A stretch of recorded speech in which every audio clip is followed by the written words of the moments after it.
नमस्कार शेतकरी मित्रांनो, नमस्कार. मी आपला मित्र ज्ञानेश्वर शिंगारे आणि आपण बघत आहात जागरानंदी शेतीचा हे यूट्यूब चॅनलमध्ये आपणा सर्वांचं स्वागत आहे.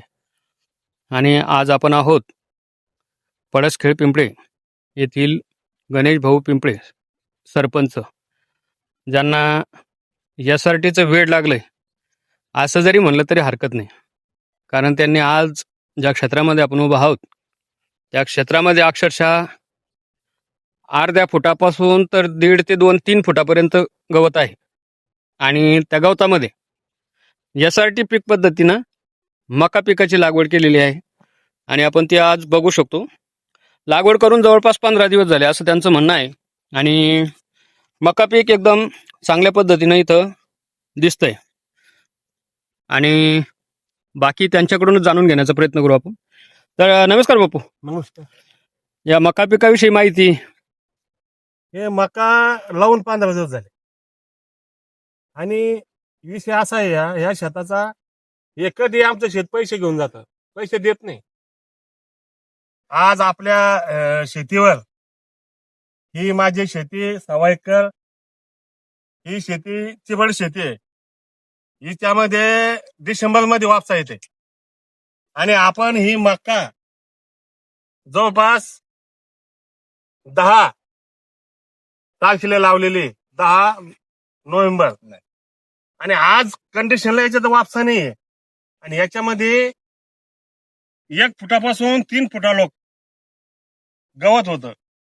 याला राऊंड अप मारून गवत मारलं आणि गवत हिरवा असतानाच मकाची लागवड केली. तुम्ही पाहू शकता ही गवताची जी साईज आहे, हे 1.5 फुटा लोक गवत होतं. हे वाळून खाली बसलंय. आणि हे जे मोठ्याला दिसतंय हे 2.5 फुटा लोक गवत होतं. आणि आम्ही ह्या जमिनीत असं बोट टवलं तर पाणी निघत होतं. आणि तरी पण आम्ही मका लावली. आणि मकाचा कोंब तुम्ही कसा छान दिसतो बघा. तर याला आम्ही बीज संस्कार केले. शंकर मोहन देशपांडे एक ऋषी कुस्ती पुस्तक होतं आणि त्या पुस्तकामध्ये याची माहिती दिली. तर याला आम्ही तूप, मध आणि गाईचं शेण असा याला बीज संस्कार केले आणि याची लागवड केली. आता लोक अजून याला कोणत्याही प्रकारचं खत नाही. आणि पीक तुम्हाला बघायला छान वाटतंय. गवत बी अजून बी गवत पूर्णपणे वाळलेलं नाहीये. आणि जे वाळलं ते खाली बसलंय. काय वाटतंय मका बघून? आज खरोखरच आपण सरपंच साहेबांचा या ठिकाणी त्यांचं किती हे केलं तरी कमीच पडणार आहे. कारण आजपर्यंत अशी शेती कोणी कुठेही कधीच कोणत्याही शेतकऱ्याने आज केलेली नाही. आणि आजपर्यंत आज माझं वय जवळपास 55 वर्ष आहे. आज या 55 वर्षामध्ये मी पण अशी शेती कुठेही बघितलेली नाही. परंतु सरपंच पिंपळे साहेब यांनी एक शेतकऱ्यांना खूप उपयुक्त असं मार्गदर्शन या ठिकाणी यातून उपलब्ध करून दिलेलं आहे. की त्यांची ही जी नापीक जमीन आहे याच्यामध्ये कोणतंही पीक येत नाही. या चिबाड जमिनीमध्ये सरपंच साहेबांनी गेल्या 15-20 दिवसापूर्वी तणनाशकाचा या ठिकाणी वापर करून जे तण उगून आलेलं होतं ते जाळून टाकलेलं आहे. आणि त्याच क्षेत्रामध्ये त्यांनी या ठिकाणी मक्याची लागवड केलेली आहे. आता आपण बघू शकतो या ठिकाणी प्रचंड असं कमरा इतकाला तण याच्यामध्ये झालेलं आहे. आणि या तणामध्ये सुद्धा कुठल्याही प्रकारचं रासायनिक खत या मक्याला दिलेलं नाही. तरी पण तुम्ही आपण बघू शकता याची उगवण शक्ती एकदम जोरदार झालेली आहे. आणि क्वालिटी पण बघा तुम्ही, हिरवी गच्च आहे. की जे आपण रासायनिक खत देतो त्या पिकांची पण अशी क्वालिटी राहत नाही. हे एक तुमचं उदाहरण, हे सगळं जगापुढे आदर्श उदाहरण आहे की अशा या क्षेत्रामध्ये नापीक जमिनीमध्ये सुद्धा आपलं उत्तम प्रकारे पीक येऊ शकतं. कृषीरत्न चंद्रशेखर वडसावळे दादा आणि चिपळूणकर काका यांचं जे हे की स्वप्न आहे ते साकार करण्यासाठी समजा आपण अहोरात्र प्रयत्न करत आहात. आणि चिपळूणकर दादा म्हणतात तण देई धन. खरोखरच या तणाची किंमत शेतकऱ्यांना नाही, पण हे तण आपल्या किती शेतकऱ्यांचं उपयोगी आहे या ठिकाणी दिसून येत आहे. या तणांचं अवशेष या ठिकाणी कुजल्यामुळे हे जे पडीक क्षेत्र आहे हे इतकं सुपीक बनलेलं आहे की आता हा जो माल उगून आलेला आहे या मालाला कुठल्या प्रकारचं रासायनिक खत न देता तजेलेदारपणा एकदम जोरदार आहे, टवटवीतपणे उगून आलेलं आहे. हे एक उत्तम उदाहरण आपले सरपंच साहेब यांनी या ठिकाणी शेतकऱ्यांपुढे ठेवलेलं आहे.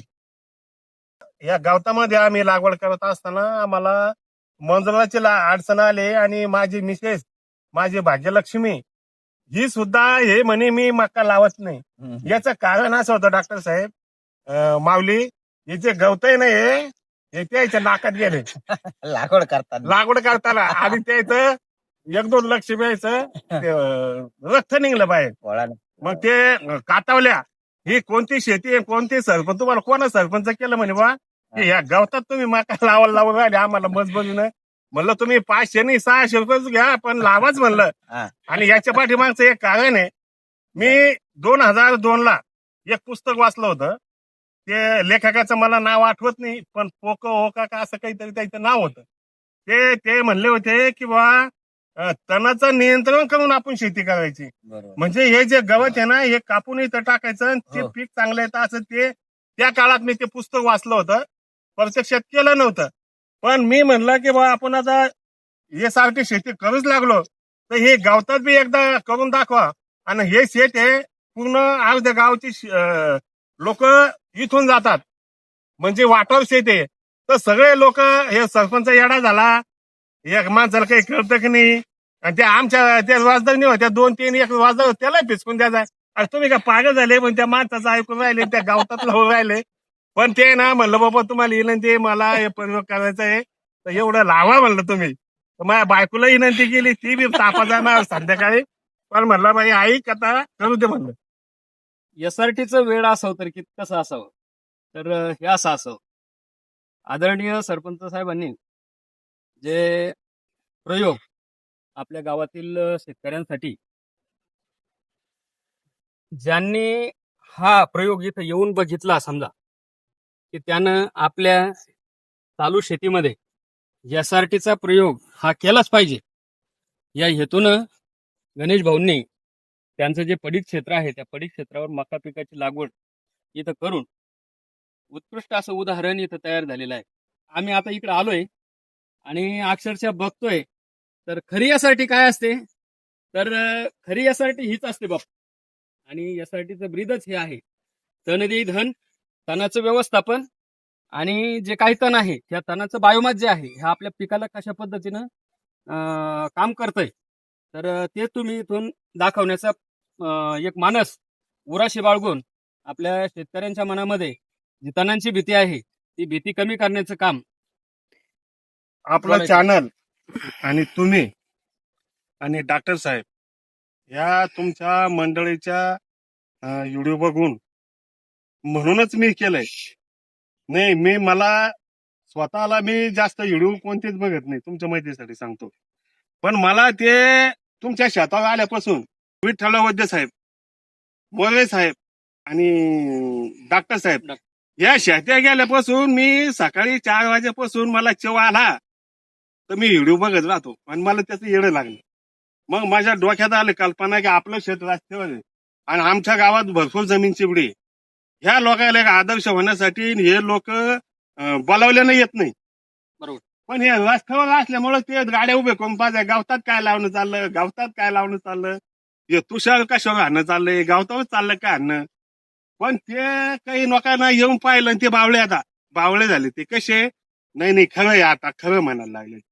तर मला मी माझ्या वतीनं आणि एसआरटी धारक ह्या नात्यानं आणि सरपंच या नात्यानं आणि आपले गाव सुधराव हे माझी तळमळ असल्यामुळं माझ्या आणि पुन्हा हे याचे कलियुगातले तुकाराम महाराज असं भडसवळे दादा, जोशी साहेब आणि चिपळूणकर दादा आणि मी ह्या व्हिडिओच्या माध्यमातून भडसवळे दादाला, चिपळूणकर दादाला माझ्या गावकऱ्याच्या वतीनं आणि आमच्या गावच्या एसआरटी धारकाच्या वतीनं निमंत्रण देतो. आणि एक वेळस ह्या आमच्या चिबड शेतीला आणि गवता शेतीला भेट द्या आणि मातृभूमीला आमची पावन कराव अशी मी दादाला विनंती करतो.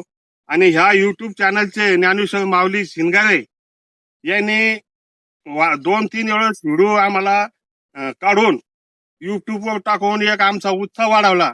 त्याच्यामुळं माऊलीचे सुद्धा आभार मानतो. आणि दुसरे आभार डॉक्टर साहेबांचे मानतो की त्यांनी स्वतः त्याची मक्का SRT पद्धतीनं 2 दाण्यावर लावून चांगलं उत्पन्न कसं येईन असं दाखवलं. मी स्वतः 2-3 वेळेस त्या ठिकाणी गेलो आणि त्याच्यामुळं हे मला मक्का लावता आली, नाही तर मला मक्का लावता आली नसती. डॉक्टर साहेबांचं पाहिलं म्हणून. असंच तुम्हाला करायचे असेल तर तुम्ही आपलं एक शौक म्हणून, आणि लोक बरेच 70% 90 आणते, 90 नाही म्हणून आमच्या शेतीला तेवढं पेट्रोल जाळून भेट द्या, इथं त्यांचं स्वागत होईल. आणि तुम्ही 2 जण दिवस घातला त्याच्याबद्दल मी सरपंच या नात्यानं, SRT धारक या नात्यानं आपले आभार मानतो आणि थांबतो. काही चुकला असेल तर याच्यात आम्हाला सूचना करा की बा हे दुरुस्त करावं लागतं, तर ते दुरुस्त करणार आहे. आणि माऊली तुम्हाला एक सांगतो की आता आम्हाला त्या ठिकाणी दिसतं तुम्हाला मकाची कोठी आणून टाकले. तर या 1.25 एकर क्षेत्राला मी 8 ट्रॅक्टर याच्यामध्ये टाकणार आहे बरोबर. आणि याच्यावर ठिबक करणार आहे. आणि याचा फायदा असा आहे की बा 8 ट्रॅक्टर जर टाकले आपण तर ते 1200 रुपये खर्च टाकायचे 400 रुपये म्हणजे 1600 रुपये ट्रॅक्टर पडू लागले. आणि आपण ते जर तुम्ही शेणखत घेतलं तर तुम्हाला 3000 रुपये मोजायला लागते, भावाचे 500, वाह्याचे 500, असे 4000 रुपये टाळी पडते. आणि आपल्याला हे किती पडू राहिलं, हे आपल्याला 2000च्या आत पडू राहिलं. आणि फायदा काय होतो, याच्यात जर आपण बायमास टाकलं, ते कचव टाकलं तर आपल्याला मक्काला 2 पाणी कमी लागणार आहे. बरोबर. आणि याचं खत तयार होऊन पुढच्या पिकाला त्याचं तयार होतं. त्याचं अन्न तयार होऊन आपल्याला जमीन आपली सुपीक होणार आहे. असे 2-3 मुद्दे, आच्छादनाचं पण काम होतं. आणि तण उगत नाही, तण असे 2-4 मुद्दे आपल्या याच्यात मध्ये सफल होते. तर हे आवर्जून शेतकऱ्यांनी पाहावं. काही चुकला असेल तर आम्हाला त्याच्या सूचना करणाऱ्या आणि आवर्जून शेतीला भेट द्यावी अशी मी सर्वांना विनंती करतो. विशेष करून आमच्या गावकऱ्याला आपल्या येड्या सरपंचाचं काय चाललंय हे कमीत कमी बिचार येऊन तरी पाहावे बापा. मग करा, नाही तर नका करू, तुम्हाला विनंती करतो गावकऱ्या. धन्यवाद दादा, तुम्ही खूप अशी उपयुक्त माहिती या शेतकऱ्यांना दिली, त्याबद्दल आम्ही पण तुमचे खूप खूप आभार मानतो. धन्यवाद. धन्यवाद.